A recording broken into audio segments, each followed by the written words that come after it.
महाराष्ट्र के deputy CM Ajit Pawar की मां आशा पवार ने नए साल के मौके पर पंढरपुर मंदिर में पूजा की और इसके बाद जो बयान दिया उसने परिवार की सियासी एकजुटता की खबर को हवा दे दी है। तर या वर्षात व्हावं असं वाटतंय, शरद पवार आणि अजितदादा एकत्र यावे। हो पांडुरंगाला ऐकणार। हो ऐकणार। विधानसभा चुनाव के नतीजों के बाद ही एनसीपी के दोनों गुटों के एक होने की चर्चा चल पड़ी थी। नए साल में खबर फिर से गर्म है। अजित पवार के करीबी पूर्व केंद्रीय मंत्री प्रफुल्ल पटेल ने तो शरद पवार को भगवान का दर्जा देते हुए परिवार के एक होने की वकालत की है। आम्ही शरद पवार साहेबांना सदैव दैवत मानत आलेलो आहो।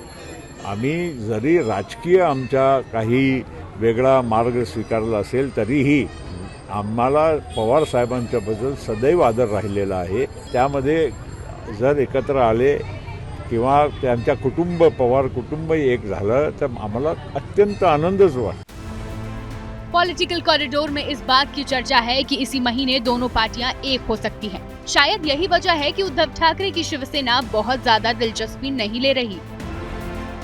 लेकिन आपका जो प्यारा बच्चा है वो डर के मारे भाग के गया है बीजेपी के पास। सबसे पहले माता जी ने भगवान के सामने प्रार्थना करनी चाहिए कि मेरे बेटे में लड़ने की हिम्मत दे दो। वो लड़ेगा अन्याय के खिलाफ, ईडी के खिलाफ, बीजेपी के खिलाफ। वो हिम्मत देने की प्रार्थना माता जी ने करनी चाहिए अपने बेटे के लिए। वैसे पिछले महीने संजय राउत ने ही ये दावा किया था कि शरद पवार की पार्टी को तोड़ने की कोशिश हो रही है।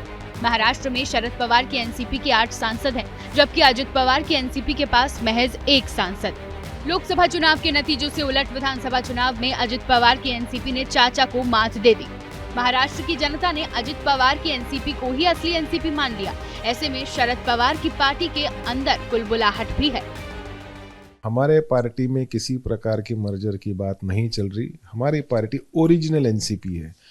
अजीत दादा को एनसीपी का जो हमारा सिंबल था, जो हमारी पार्टी थी, वो उनको प्रदान इलेक्शन कमीशन ने दी है। तो वहाँ पे मर्जर की कोई बात ऐसी हमारे पार्टी में नहीं चल रही। उनके विधायकों को लगता होगा तो उन्होंने पवार साहब से बात करके वापस आ जाना चाहिए। अब अगले 5 साल तक ना तो महाराष्ट्र में लोकसभा चुनाव होने हैं, ना ही विधानसभा चुनाव। ऐसे में शरद पवार की पार्टी के जो विधायक सांसद हैं, उनके पास विपक्ष में रहने के अलावा कोई उपाय नहीं है। ऐसे में अगर गुट साथ आते हैं तो फिर दिल्ली से मुंबई तक एनसीपी के नेता सत्ता का सुख ले पाएंगे। अगर परिवार एक होता है तो फिर शरद पवार की क्या भूमिका होगी, ये देखना दिलचस्प होगा।